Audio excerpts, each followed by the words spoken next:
Welcome to the Whiskey Congress. Honest, open talk dedicated to speaking the truth to those who are open to hearing it. Black, white, right, left. Most importantly, honest, bold, and fueled by good whiskey. In Whiskey Veritas, we are Whiskey Congress. Join the evolution.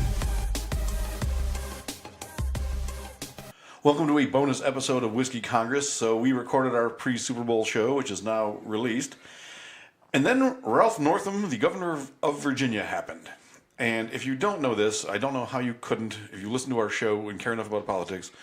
The Democratic governor of Virginia, recently elected, recently sworn into office.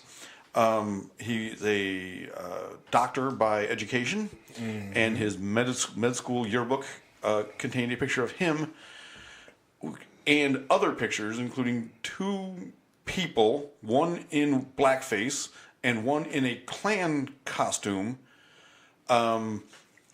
clearly associated with him and his yearbook. He initially owned it and said, I apologize, it was insensitive, please judge me for what I've done since then. And then he subsequently has come in and said that neither of those people were me. So our show... But he also said, I had done it before, but this particular time it wasn't me. Now, what I done it before was I dressed up like Michael Jackson. Okay.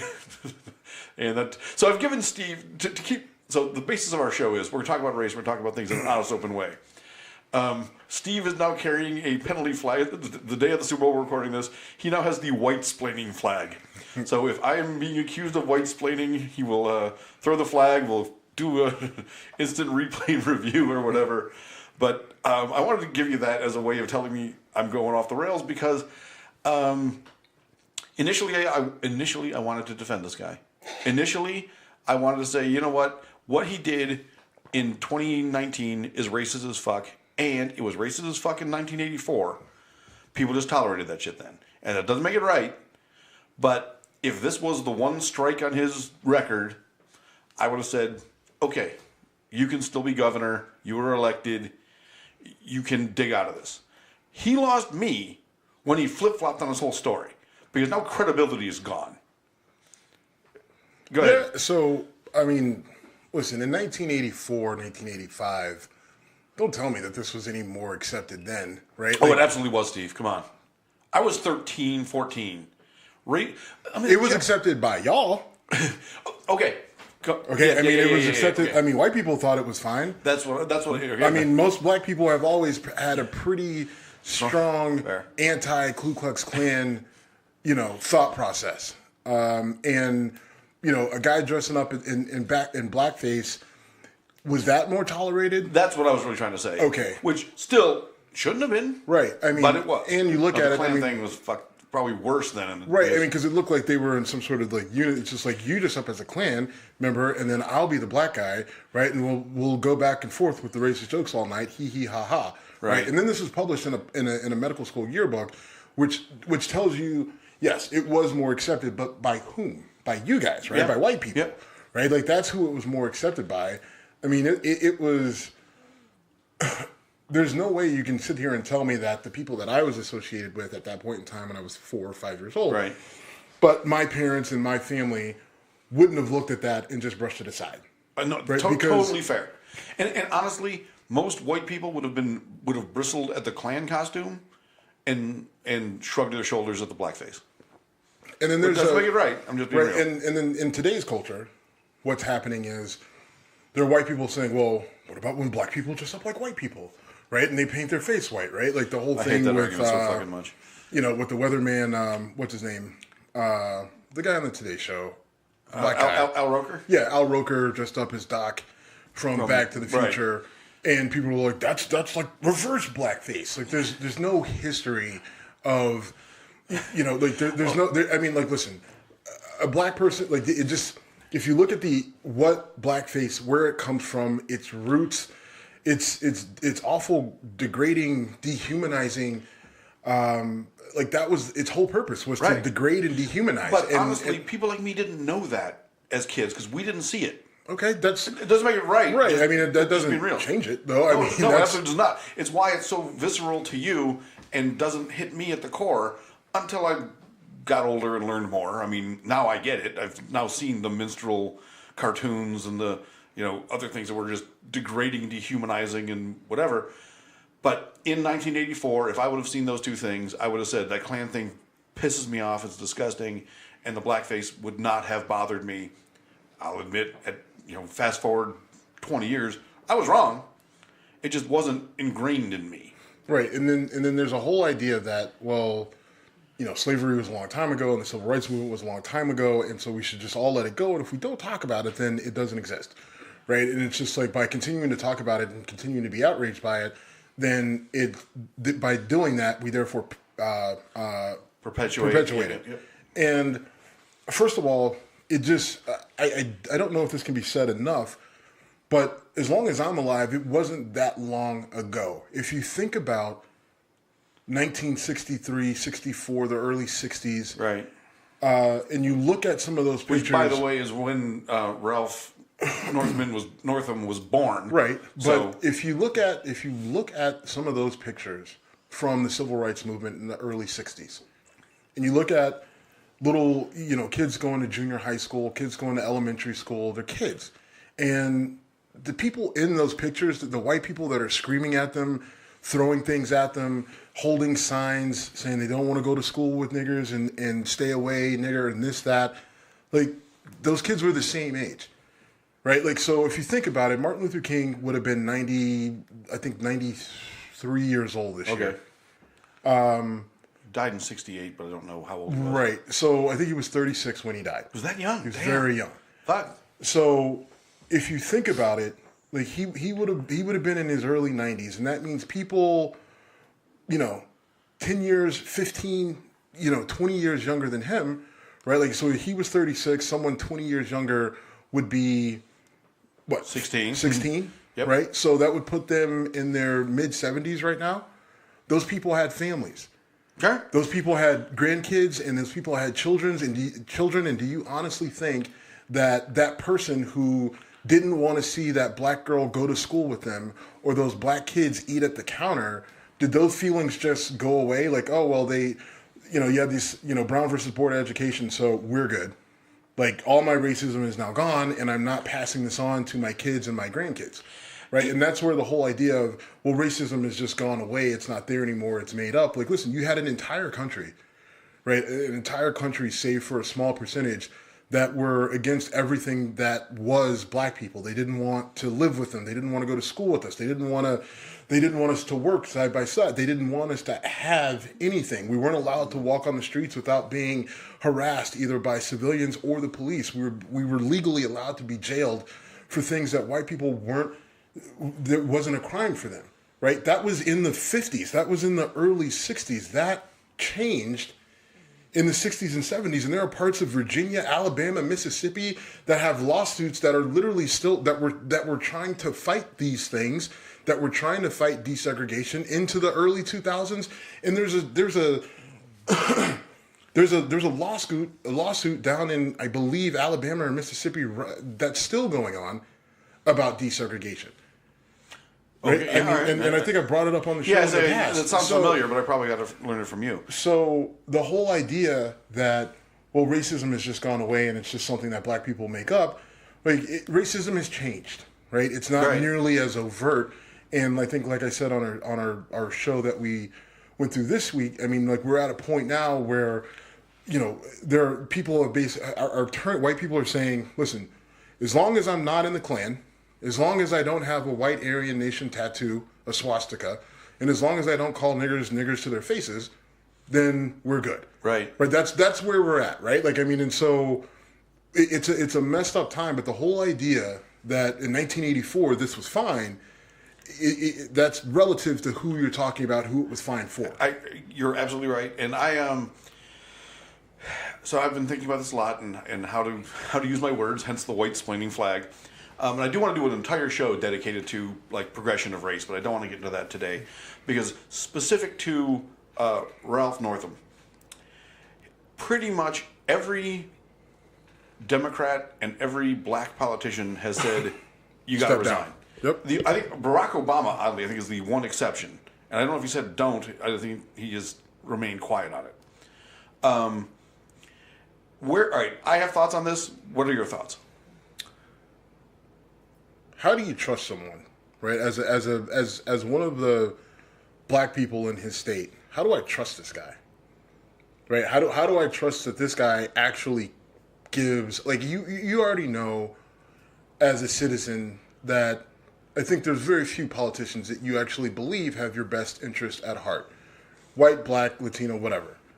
And then when you get into all the different groups that there are, how do you sit there and look at that guy and think, man, there's something that really impacts me as a person individually, and maybe it's based on race. Does this guy actually have my best interest at heart?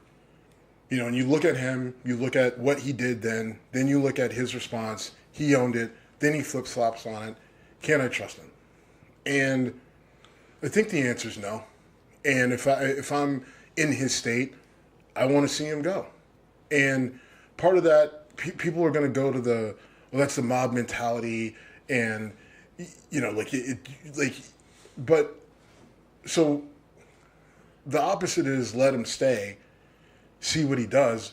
But the problem is, I can't trust him, and if I let him stay, then that sort of mindset that he has, that he may have, and I don't know if he has it, right? I don't know what his mindset, right? He said he's changed, right. And you know, everything he's doing and everything he's about is, you know, equal thing for everybody, and you know, he loves black people and the whole thing, and you know, everything that every person that gets caught in this says. But there's a trust issue there, and I don't know if it can be won back in the next 4 years. Okay, so I can't argue with any of that. If he had owned it from the beginning, or denied it from the beginning, at least given the potential that he's being sincere on one level or the other, I would be defending him to a degree. I would say it's up to him now to state him, you know, where he is, what he grew up as, where he is now, what his goals are. When he did that flip flop, when he literally said two things, one of which by definition has to be a lie. You either were that guy or weren't. I mean, this is in his med school yearbook, which means he's in his low to mid 20s at the time. He's not 16-year-old or 17-year-old Brett Kavanaugh. He's deemed smart enough to get taught how to perform surgery. I don't know if that was a specialty, but anyway. But here's the thing. The reality is now we're at a point where, you know, you got a guy like Steve King. Right. Who's been a representative for Iowa for the last 16 to 18 years. And he has progressively gotten worse with his racism. Right? Yeah. To the point where more vocal is right. I mean, he's probably been consistent. Well, yeah, but vocal. I mean, his expressing it, you know, to the point where he came out this year and said, "Oh no, what's so offensive about being a white supremacist, right? Or about calling someone And so when you get to that point, and you still saw very little, you know, pushback against him. It's hard to look at this guy and say, like, if Steve King still has a job, you know, how can I demand that this guy step down when it was, you know, 30 years ago? Right. And part of me says, you know, get out of the I'm offended, I'm pissed off. You know, is the guy good at his job? Did he make a mistake? Or did he do something stupid? I don't want to call it a mistake. He did it intentionally. Well, so Don Lemon said, this isn't stupid, this is racist. The answer is, it's both. Right. It is both. And I think part of what you said earlier was for a percentage of the population, this was okay at that time. Yeah, at that time. You know, in the early 80s, for white people, you know, this was a funny joke. So what do you do? You know, I mean, the reality is, what do you do? And I think initially, you want to be in the group that says this guy has to go. But then when you look at it, you know, and this is, I'm just thinking this out loud. Yeah, I'm doing it exactly. As we're doing it, trying to be as organic as we can make it. You know, how offended am I? And part of it is just the nothing surprises you anymore. Right, like there is no surprise. Okay. Like my level of offense is just like, all right, well, you know, there's just a certain, I guess, level of expectation, right? With especially when you have when someone came out and said Trump dropped an N-bomb and Celebrity Apprentice, and you were like, okay, is that shocking? Why? No. That's not shocking, right? I mean, like there's like none of this shit is shocking anymore. It's not shocking when you have a white person of interest, whether they're celebrity or politician or whatever, with something sketchy in their past, whether it's racist or sexual or whatever. Yeah, sure. You know what I mean? Like none of that shit is shocking anymore. It's not shocking when you have a black person that comes up with, like, oh, they were embezzling money or they made a deal with whatever or did something. Like none of it is shocking, right? So now we have to figure out what are we willing to live with and what are we not willing to live with. Am I willing to live with this guy being in a position of power who did something that was clearly racist, but to this point, does he have anything else on his track record that tells me that he's going to go out and intentionally harm people in his jurisdiction, in his state, of color just because of the color of their skin? And the reality is, I don't think I have anything that tells me that. You also don't have much of a track record, though, because I don't. In office for right. I don't have a track record, but I mean, he's got a professional record as a as a a doctor. and so I mean, soldier. You got to dig, right? If other things start to pop up, right, where it's like legit, like this guy is actually dangerous because of the positions that he's held, and because of his feelings towards black people, he's actually caused them harm. And he's going to make decisions that will deliberately hurt certain parts of the population, then I think you have to. So in reality, what has to happen is that you have to do a deep dive on this guy, figure out who and what he is, and then go off there. If there's nothing else, and this is the only thing, then I think he can stay. He should stay. But if there's more, right, and it's like and not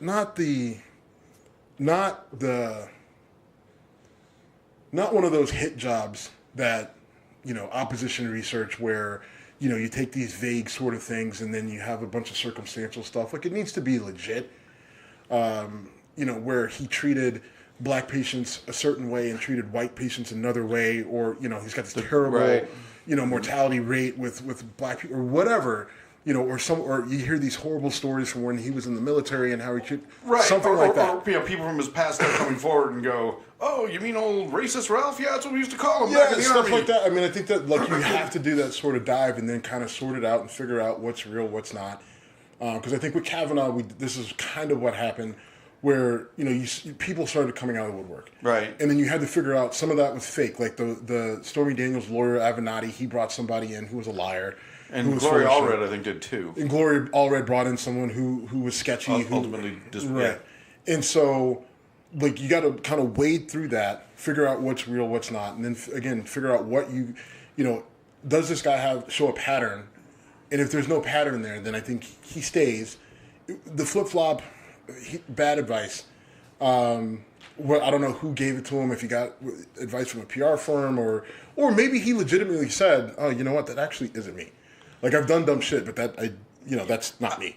And which it could be. That's possible.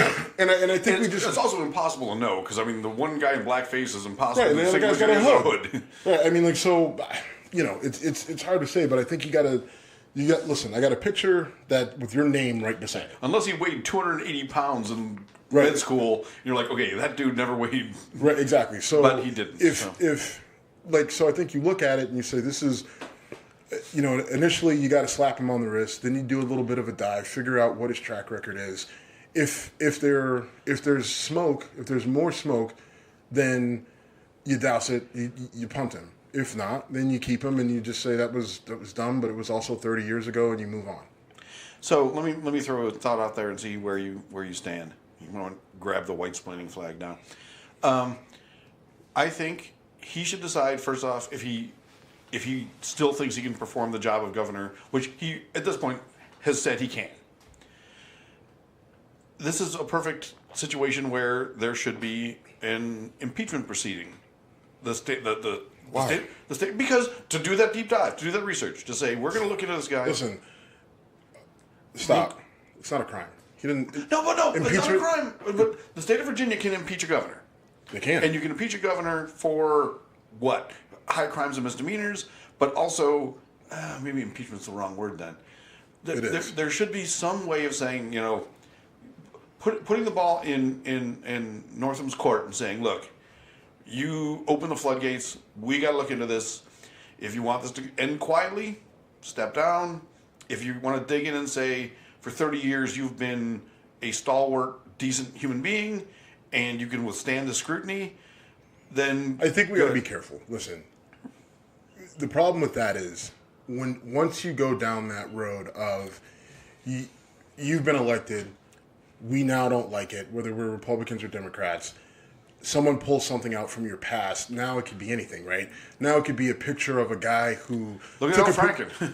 Right, like Al Franken, or I mean, what if it gets to a point where, hey, here's a picture of this guy, naked with a girlfriend. You know what I mean? Like now it's like you're opening the floodgates and you're going down a slippery slope and pull any cliche that somehow you want. Donald Trump in a pink bathrobe. Well, yeah, I mean, sorry all those for putting different that things. picture back in your head. But just think about that, right? Like, so now we're saying, oh, you took there's a picture of you doing something, so now we're going to remove you from office because we don't like something you did 30 years ago. I think that's why I agree with that fundamentally. I mean, I think we need to slow down. Like, okay, there's the initial reaction, and I think the proper reaction is actually, you know what?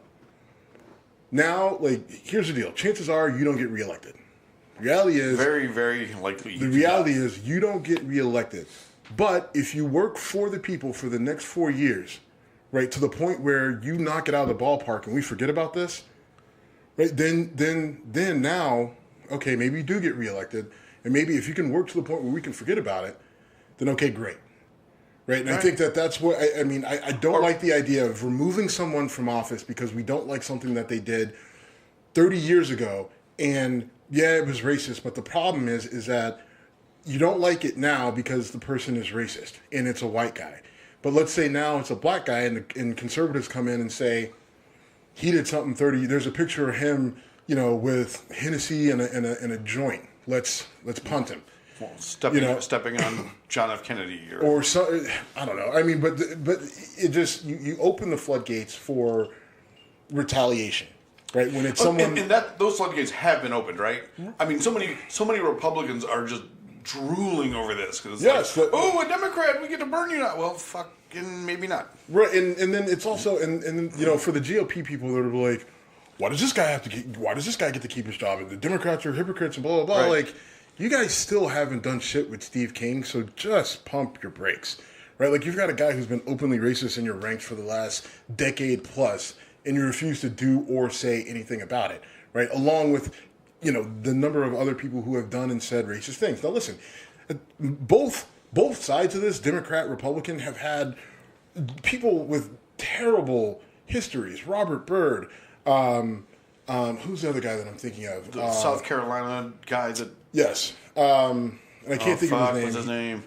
Like him and his son, and I can't think of it. But I mean, like you have people on both sides. It was Democrats. the guy who ran. He ran as a Dixiecrat. Fuck, what's his name? Sorry. But the point is, Democrat, Republican, both sides have sordid histories with race. Sure. Right? Like, in Republicans, we're the party of Lincoln, and it wasn't for us, and blah, blah, blah. Like, just get out of here. Like, you're so insincere. Okay. Right? Like, you're so insincere. Just stop. Right? And Democrats, you're no fucking better. Right? Like, I mean, because the truth is, like, your party originally was the party that was against black people and against the civil rights movement and everything else. Yeah, flip-flop. Strom Thurmond, yes. And because he had a son, too. He did, yeah. But both sides have a sordid history with race, so neither one can claim the moral high ground. And the one place you could go with this is that there's a thing called Blexit, where black people are leaving the Democratic Party. And my whole thing with this is that, I'm fine with that, but you have people like Candace Owens and Charlie Kirk and Ben Shapiro saying, Blexit is great, come to the GOP, come to the Republican Party, we care about you. Shut the fuck up, no you don't. Right. Right. Actually, neither it's party. It's more like the Bulworth thing, right? Remember the movie Bulworth? Stop with the bad movies. So neither party really actually gives a shit about black people. They care about black votes, right? And Republicans feel that if we can get black votes, then we can dominate the political scene for the next however many, right? Like, there's nothing that they're really doing or going to say or do that's actually going to help black people. Just stop, right? And then everyone's going to point to this crime bill that they pass, and it's just like, well, it's not a criminal justice reform. It's prison reform. And if they were really worried about criminal justice reform, they would look at the reasons why people are going into the jails, not worrying about what happens once they get out, right? If you really want to fix this, You'll address the issues of the people, of what's going on, what's driving people into jails, into private prisons, into federal prison. You'll look at those issues and try to address it before they get there, not once they're there and they get out. Right, like it has to be twofold. It has to be both those things, though, right? Like once people get out, they can't be permanently fucked by the system. Right, we have too many people that are in, so you have to address it on the back end. But in reality, if you really, really want to fix this, you'll address it on the front end.